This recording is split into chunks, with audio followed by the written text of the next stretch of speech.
Hello, we are back again for one last time with this last discussion on the European Health Data Space, moderated by Petra Wilson and joined by four amazing speakers, including Elisabeth Kaslingen, Acting Executive Director of EPF. The professional part of the EPF Congress 2021 is officially over.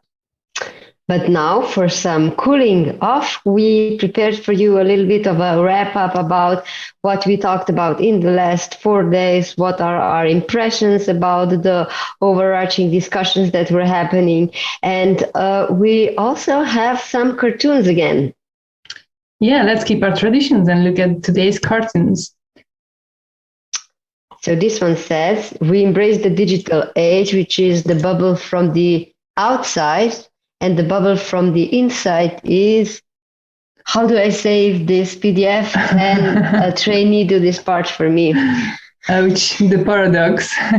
Yeah, it is true. Digital literacy, this one refers to digital literacy. And I think more questions were opened than answers on this topic. We'll see where that goes. Let's see the next one, yeah. Health literacy increase over life. Pills for ADHD, booze and Molly, wow. For existential angst, booze for whatever crisis, and pills for everything. Okay, what do you think, Tjasa? I think this one refers to the fact that health is defined on a very broad level. So not just the absence of disease, but also the well-being from a broader perspective. And I guess it's referring to the fact that the definition of what makes you feel good changes over periods of life. What's kind of your impression? Well, anyways, I'm weirdly offended on behalf of young patients for the ADHD pills and the booze and the Molly, but let's see the next one. Okay. This one's nothing. Not having it all, having the right amount, the right moment. Okay. Oh, the data diet. The data diet. Don't obsess over data. I just got an inspiration, Ivett. I think after this session, we should definitely get ourselves a little bit of cake without looking at any labels or data related to what's in the cake. Okay, Tjasa, I'm fully on board. Meet you halfway between Budapest and Ljubljana. I don't know what's halfway, but hopefully they will have good cake. Next one. Ooh, I guess we can all identify with this one. So many questions and complexity related to data that it's hard not to feel stressed about it. Definitely. Next one. Okay. They said we'd be paperless. Now we have more paper. You take the paper away, you take our jobs away. People in those jobs would rather be unemployed than do their jobs with all the paper. Ouch. Yeah, it's. I guess it's the continuous paradox. It takes forever to be paperless. I actually have a story on that related to healthcare. So I mentioned in the past days that we've got quite a nice infrastructure for patient summaries, EReferrals, e-prescriptions here in Slovenia.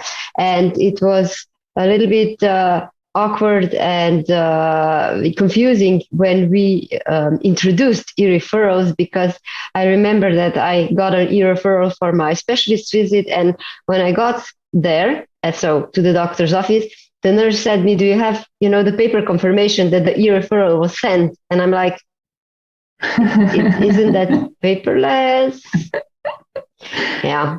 Yeah, I have a similar experience just from the other end. The first time I got my e-prescription, I actually ran back to the hospital. Fortunately, I don't live very far away from it because I was so afraid I didn't get any paper receipts. And they said, oh, Ivett, it's in the cloud. Ah, okay. Okay. Is that all the cartoons that we have, or is there any left? I think so. I think with that we can really thank to Thomas Duval for all the illustrations and being with us for all the 4 days. He even sit through all the youth group events, so that's definitely appreciated. And can we please ask for a fake applause from our technician team to Thomas? Perfect. Ooh, that's a lot. Thanks a lot. And now a quick reflection for our 4-day Congress. Tjasa. And also, I just want to tell the audience that don't leave just yet, because as promised throughout the conference, we have Marco Greco joining us after this quick recap. I'll start, okay? Please do. Okay, so in the 4 days, we heard a lot about what patients miss, what do we fear about digital health, what do we hope to see in digital health. The key topic was data, as we saw in our word cloud.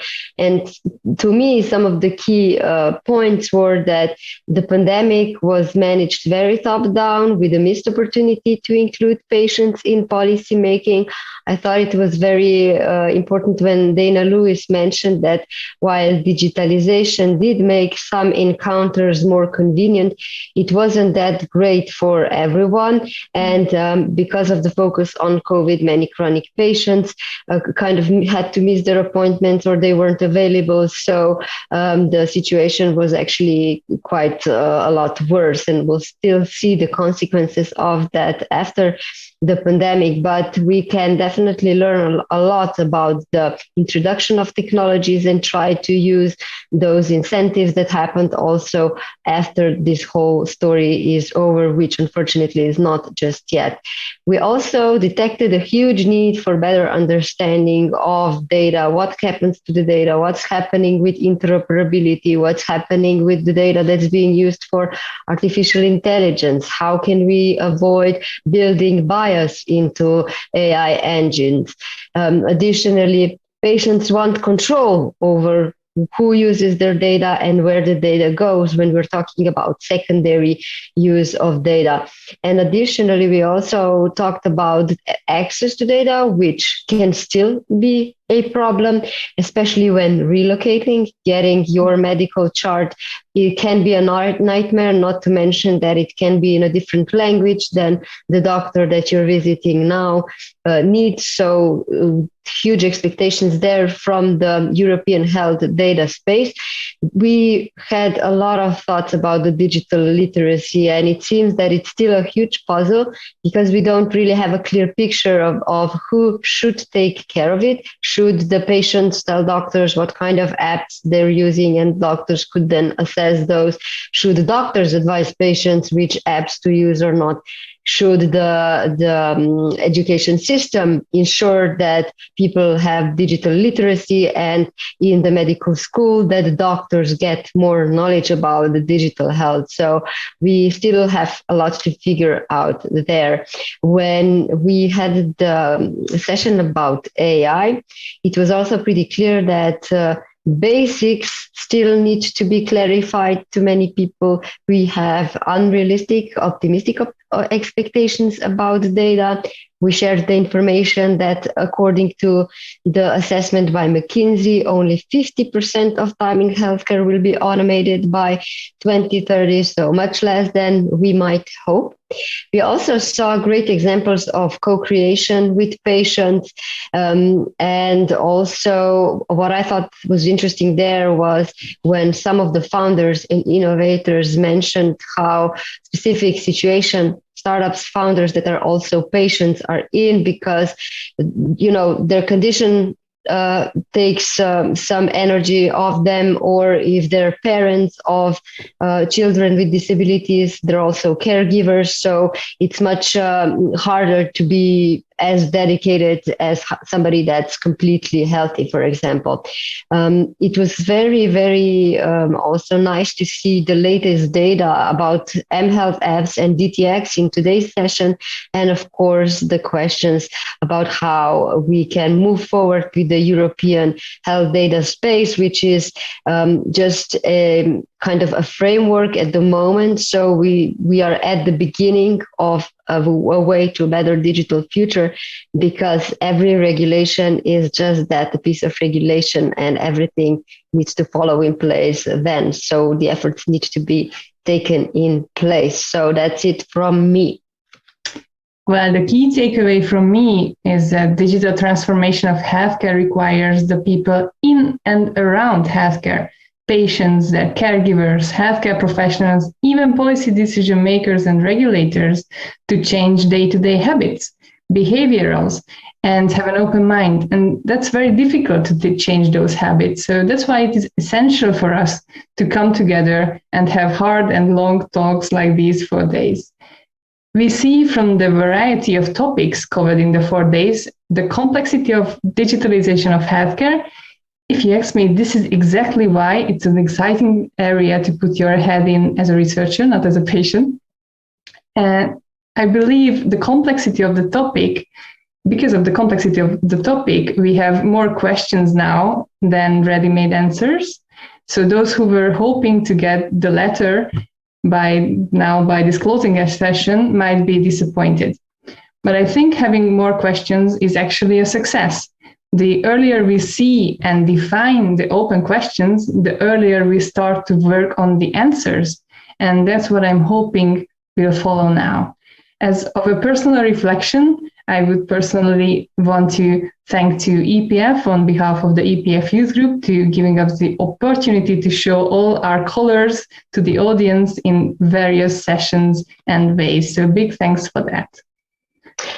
Before we go to Marco, I do want to emphasize again that we really value your opinion. We enjoyed your comments in the chat, the way you responded to our requests, even when they were not exactly serious. If you didn't see the pop-up notification, we have a survey for you, so you can give us even more feedback about what you might want to hear in the upcoming event. So I also added the link to that survey in the chat. So yeah, really, we appreciate your feedback. But now, finally, let's greet Marco Greco, the president of EPF. Hi, Marco. Hi, Marco. Hi. Thanks for having me here today with you. It's nice to have you here. Can you tell us why was it important for EPF to organize a truly patient-led Congress on digital transformation of healthcare? Yeah, so I see we start with the question. Well, it was not only important, it was fundamental because this topic is indeed at the core of the European political debate, or it should be, if there is not this perception in somebody. It's essential to talk about these issues because they are already tremendously relevant for our everyday life. Data are everywhere. We are generating data in every moment, even in this very specific moment. The chat between me and you is generating data.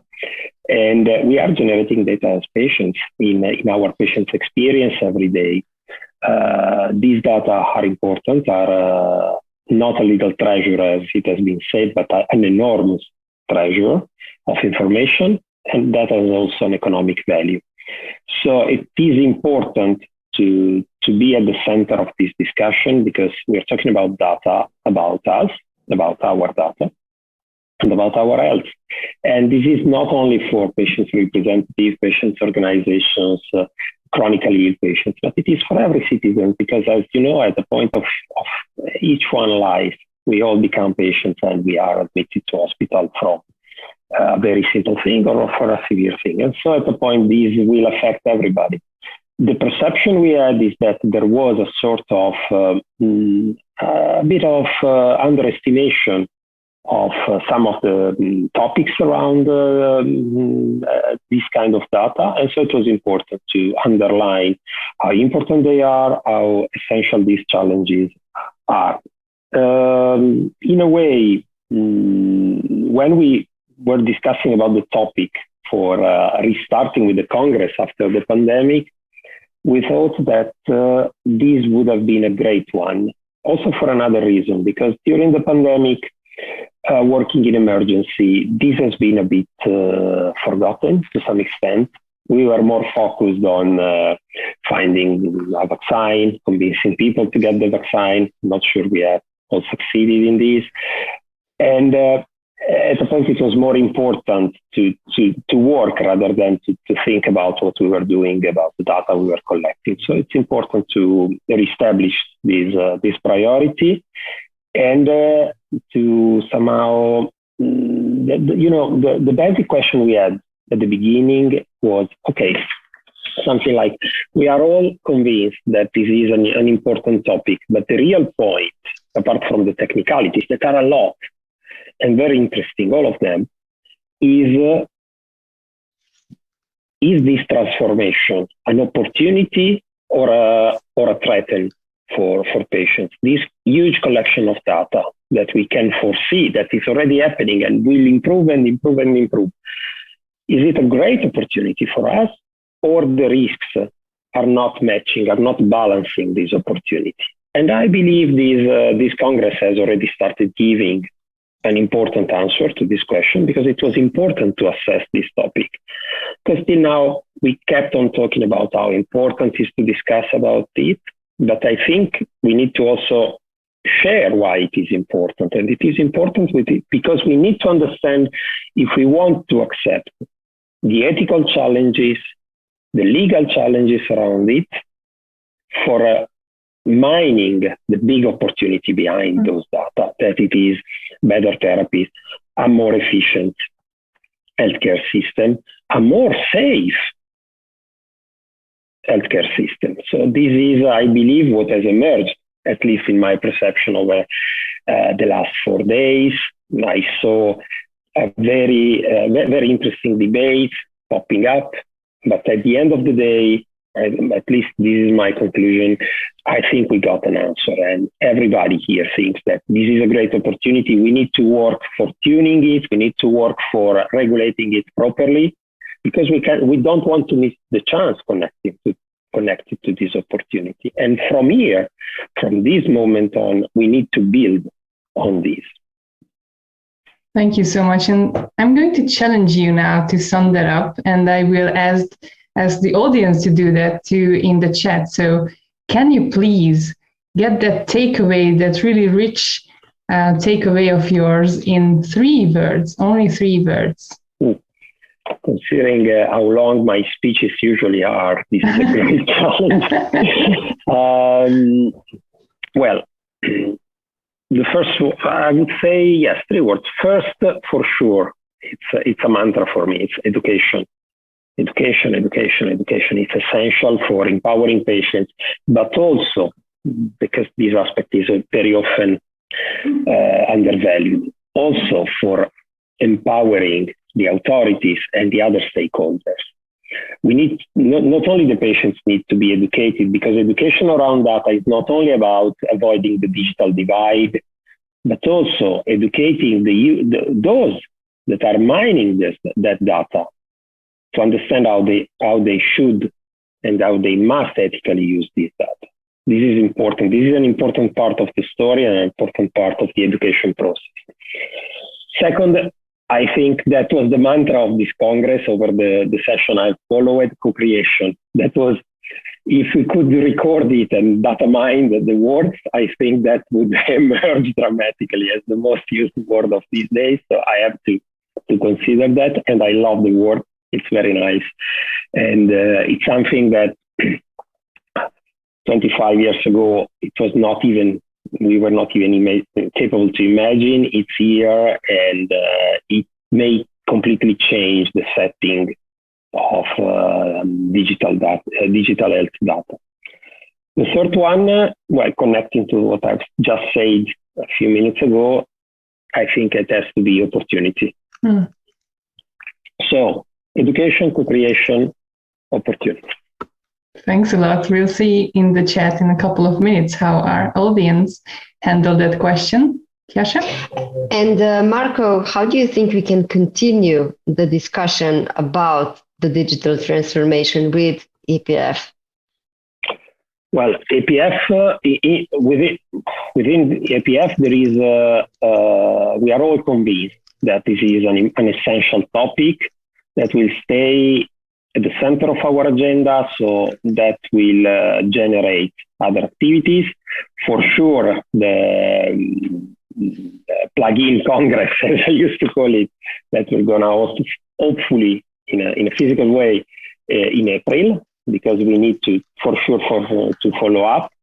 And then the creation of I like to call it the white book, so basically the results of these 4 days, because I believe we need to come back home virtually, to rethink about these days, to take the learnings, but also to build on it, and so it's important to see something written, also virtually maybe, and to say, okay, this is the basis of what we have determined in those 4 days. Let's build from now on towards a better direction. It would be interesting to recap maybe, I don't know, 5 years from now, that in the digital world are a nice age, and to see if our intuitions, our willings were correct. I think so. I'm quite optimistic about that, and I'm never optimistic. Definitely, and we will be able to do that because, as Dante said in the chat earlier, and many of us too, you will be able to look at all the sessions on demand, hopefully not the dances in between, but the important part, definitely. And then, and then they will be also uploaded on the EPF YouTube.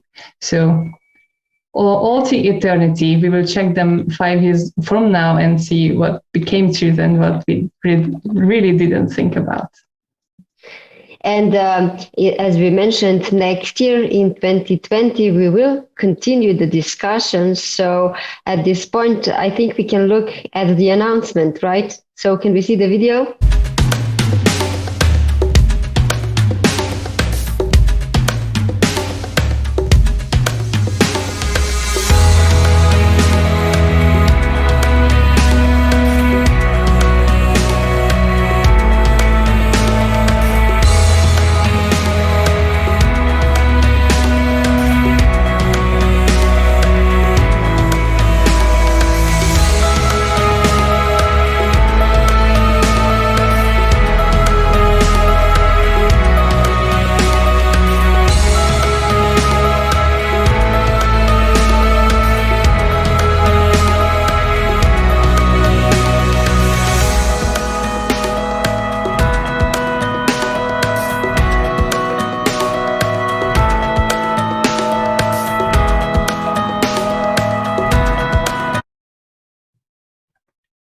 That would be it. Very excited for 2022. See you all in April, hopefully in Brussels, face to face.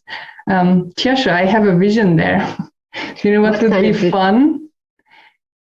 If we get to host a face-to-face conference ever together, it will be really funny because we have never met face-to-face, so you cannot know, but I'm pretty tall and you seem tiny. So I think we will just get really fun on stage, especially when disco dancing for 70s music. So that would be a lot of fun.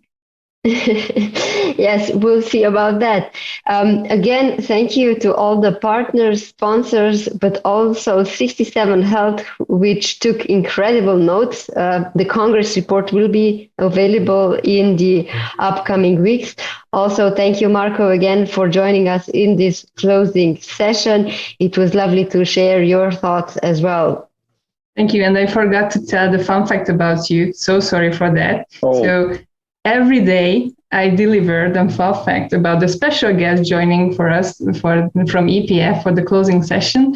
And with Marco, I figured out the most funny fact I could think about is his fascination with Olympics history. That's just so special. He has all these stories about big victories and big losses and how these anecdotes can be connected to whatever we are talking to. So that's just my fun fact delivered for all of you. Thank you so much for joining. I think we can have a huge applause for all of us.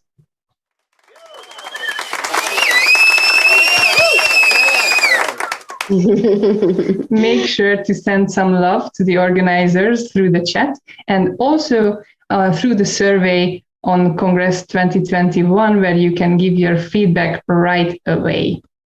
and also find the link to pre-register for the next conference. Thank you everyone for staying with us. Thank you so much. Thank you so much, Marco. Thank you. See you next year. See you in April.